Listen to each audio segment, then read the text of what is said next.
नमस्कार, जय श्री राम, जय श्री बागेश्वर बालाजी सरकार की।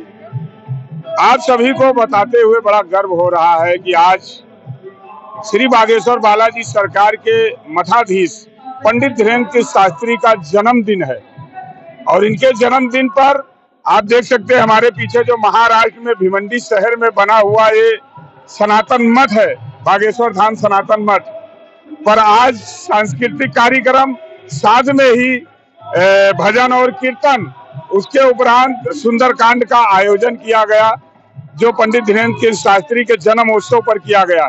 तो हम जानना चाहेंगे, यहाँ पर बहुत सारे भक्त बागेश्वर धाम के एकत्रित हैं। आज पंडित धीरेन्द्र शास्त्री का जन्मदिन है, उसको लेकर आप क्या कहेंगे? आज परम पूजनीय गुरु जी का जन्म दिवस जन्मोत्सव समारोह है। हम महाराष्ट्र के सभी लोग हमारे अभिजीत भाई के नेतृत्व में और पाठक जी के नेतृत्व में हम लोग धूमधाम से उनका जन्मोत्सव मना रहे हैं। उसके उपलक्ष्य में हमने वृक्षारोपण का कार्यक्रम रखा है। वृक्षारोपण करने के बाद संगीत में सुंदरकांड, जैसा कि आप देख रहे हैं, चालू है। उसके बाद आरती होने के बाद में भजन संध्या रखा गया है। भजन संध्या के बाद गुरु जी का जन्मोत्सव मनाने के बाद में संपन्न करने महाप्रसाद का भी व्यवस्था किया गया है। और हम जानना चाहेंगे पाठक जी से, पाठक जी कहते हैं कि जो लोगों के दुखों को हर रहे हैं पंडित धीरेन्द्र शास्त्री, जो उनकी समस्याओं का समाधान कर रहे हैं और देश ही नहीं विदेश में भी डंका हनुमान जी का बजा रहे हैं और लोग उनसे ऐसे जुड़े हुए हैं कि जैसे एक भक्त भगवान के चरण पकड़कर और लेट जाता है और उनसे अपनी मनोकामनाओं को पूर्ति करवा लेता है। ऐसे में पंडित धीरेन्द्र शास्त्री समाज को, धर्म को और यही भर नहीं, जैसे कैंसर जैसे हॉस्पिटल भी बनवा रहे हैं, ऐसे में लेकर आज उनका जन्मदिन है, तो उनके जन्मदिन पर आप क्या कहेंगे? सबसे पहला बागेश्वर धाम सरकार धीरेन्द्र शास्त्री जी गुरुदेव जी का मैं कोटि कोटि प्रणाम करता हूं।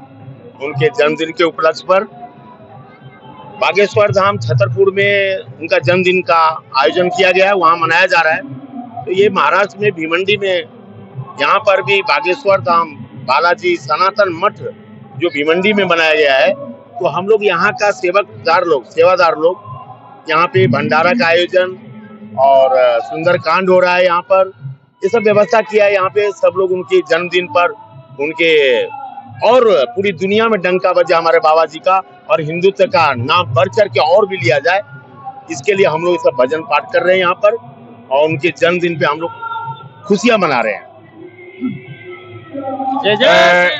जैसे कि कहा जाए, आज भारत में जो एकता की बात अगर कोई कर रहा है, हमें जातियों में नहीं बंटना है और एक होकर अपने धर्म को और आगे लेकर चलना है, ऐसा उनका संकल्प भी है। और उस संकल्प पर वो अभी आने वाले नवंबर, दिसंबर में कि अक्टूबर में एक बहुत बड़ी विशाल रैली भी आयोजित करने जा रहे हैं। इसको लेकर क्या है? जात पात की करो विदाई, हम सब हैं भाई भाई, ये नारा इन्होंने दिया है। और बाबा जी अपना सनातन धर्म का प्रचारक है, वो प्रचार करते हैं, अपना सनातन धर्म को आगे बढ़ाना चाहते हैं। किसी धर्म के विरोध में नहीं वो बात करते हो, सभी धर्म को मान सम्मान देते हैं और बाबा जी की बात ही निराली है। हमें तो ऐसा लगता है कि वो देव पुरुष है।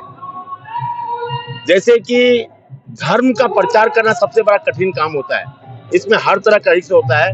इसलिए मैं बाबा जी का, धीरेन्द्र शास्त्री जी के लिए एक शेर कहना चाहता हूँ कि तूफान में आप अपनी खुशी चाहते हैं, तूफान में आप अपनी खुशी चाहते हैं, जान हथेली पर लिए जिए जाते हैं।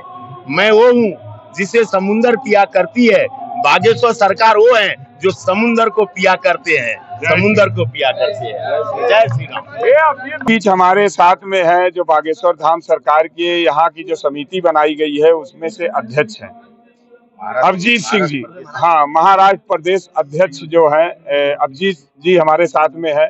अभिजीत जी क्या कहेंगे, जिस प्रकार से अभी बागेश्वर बालाजी सरकार विदेश में गए थे कथा कहने के लिए, यहाँ के कुछ लोगों के आंखों में थोड़ा जलन होने लग गई कि अगर वो जैकेट पहन लिए, उसको लेकर, चश्मे को लेकर, पहले तो आप इसी पर बताइए कि इसको लेकर आप क्या कहेंगे? सबसे पहले मैं सारे मेरे सनातन हिंदू धर्म उपासक भाइयों बहनों को मेरे अंतर्मन से जय श्री राम कहता हूँ और हमारे पूजनीय गुरुदेव श्री धीरेन्द्र कृष्ण शास्त्री जी, आज उनका जन्मदिन है।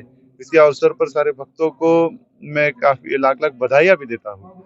देखिए, अगर आप देखोगे ये काफी बड़ा एक प्रोपोगंडा ही ये हमारे धर्म विरोधियों के माध्यम से चलते आ रही है। एक गोवा गुटखा बेचने वाले, दारू बेचने वाले अगर हवाई जहाज से घूमे, इंपोर्टेड गाड़ियों से घूमे तो इनके पेट में दुखता नहीं है। परंतु कोई अगर इंसानियत का धर्म, सनातन धर्म, एक अच्छे काम के लिए लोगों को जब प्रोत्साहन करने का एजेंडा जब कोई व्यक्ति लेता है, एक अच्छे कामों का एक प्रचार जब एक व्यक्ति करता है, और ऐसा व्यक्ति जब कोई भक्त के माध्यम से कुछ उपहार में आता है या फिर भक्त के माध्यम से कुछ व्यवस्था ही होती है, जब वो व्यक्ति उसका कभी भक्त के आग्रह के लिए जब वो व्यक्ति वो करता है, तो तभी कहीं जाके ये धर्म विरोधियों के आंखों में ये चुभती है। इनका ऐसा कुछ मानना होगा कि सारे इन्होंने जैसे जितने भी धर्म गुरु है, इन्होंने सभी ने पैदल चलना चाहिए या फिर साइकिल पे ही चलना चाहिए। इन्होंने इनका जो आज हम देखते हैं बड़े बड़े अभिनेता है, बड़े बड़े नेता है, ये आज हम देखते हैं कि दारू के विज्ञापन करते हैं, जुआ खेलने के लिए प्रोत्साहित करते हैं, तो इनके बारे में ये कुछ नहीं कहेंगे। हम देखते हैं कि यहाँ पे बड़े बड़े मौलानाओं के बड़े बड़े बंगले बन गए, हम देखते हैं फादरों के बड़े बड़े चार्टर बन गए, फादरों के महल बन गए। उनको इस चीज के लिए कुछ लेना देना नहीं है। परंतु जब एक हिंदू धर्म का काम करने वाला व्यक्ति जब ऐसे कहीं इनको दिख जाता है, उस चीज की पूरी पुष्टता नहीं करते हुए सिर्फ धर्म को कहीं तो बदनाम करने के उद्देश्य से ये सारी चीजें होती है। अजीत जी क्या कहेंगे? उत्तर प्रदेश में अखिलेश यादव जी हैं, उनके द्वारा ये भी बयान सुनने में आ रहा है कि वो बोलते हैं कि कथा में लाखों करोड़ों रुपए लेते हैं, जबकि बागेश्वर धाम सरकार का कहना है कि हमारी जो सुख सुविधाएं हैं सिर्फ वही पूर्ति करो, हमें पैसे से कोई जरूरत नहीं, क्योंकि वो तो खुद भक्तों के ऊपर पैसे खर्च करते हैं। इसको लेकर आप क्या कहेंगे? सच में तो अखिलेश यादव उनको अधिकार ही नहीं है सनातन के बारे में बात करने के लिए। जिन्होंने राम भक्तों पर जिन्होंने गोलियां चलवाई है, जिन्होंने कार सेवकों पे गोलियां चलवाई है, जिन्होंने पूरे जिंदगी सिर्फ मौलानाओं के हित में काम किया है, पूरी जिंदगी में सनातन को नीचे लाने का काम जिसने किया है, उस व्यक्ति को हम तो उत्तर भी नहीं देना चाहते और इस व्यक्ति का अधिकार भी नहीं है सनातन के बारे में कुछ बात करने के लिए। अजीत जी क्या कहेंगे कि जो बागेश्वर धाम सरकार आज पूरी दुनिया को आशीर्वाद बांट रहे हैं, आज उनका जन्मदिन है, तो हनुमान जी से आप क्या प्रार्थना करेंगे उनके लिए? आज परम पूज्य गुरुदेव के जन्मदिन के अवसर पर पूरे महाराष्ट्र में से पूरे भारत, पूरे विदेश में भी छोटे मोटे कार्यक्रमों के आयोजन किए गए हैं। प्रामुख्य से सनातन धर्म को प्रचारित होने वाले कार्यक्रम, जैसे गरीब विद्यार्थियों को पुस्तक बंटवारा हो या फिर कोई अन्नदान का कार्यक्रम हो, वृक्षारोपण का कार्यक्रम हो, ऐसे अलग अलग गो सेवा हो, ऐसे अलग अलग कार्यक्रम उनके माध्यम से आज यहाँ पे की जा रही है। मैं ईश्वर चरणी प्रार्थना करता हूँ कि जो एक हिंदू योद्धा के रूप में आज श्री बागेश्वर महाराज यहाँ पे उभरे हैं, आज हम देखते हैं कि उनके माध्यम से पूरा हिंदू समाज आज जागरूक हुआ है। मैं ईश्वर चरण में प्रार्थना करता हूँ कि ईश्वर उनको, उनके हाथ, उनके और भी बलशाली करे। उनके माध्यम से निश्चित, ईश्वर के माध्यम से, उनके माध्यम से निश्चित ये भारत हिंदू राष्ट्र बनेगा ही। ऐसे में एक ईश्वर चरण से प्रार्थना करता हूँ। आज श्री बागेश्वर बालाजी सरकार का जो मठाधीश्वर है पंडित धीरेन्द्र कृष्ण शास्त्री का जन्मदिन है। उनके जन्मदिन पर श्री बागेश्वर बालाजी सरकार के चरणों में मैं भी प्रार्थना और वंदना करता हूं कि इसी प्रकार से उनको शक्ति देते रहें, ताकि वो सभी भक्तों को इसी प्रकार से कल्याण करते रहें। बने रहिए हमारे बिंदास टीवी न्यूज चैनल पर।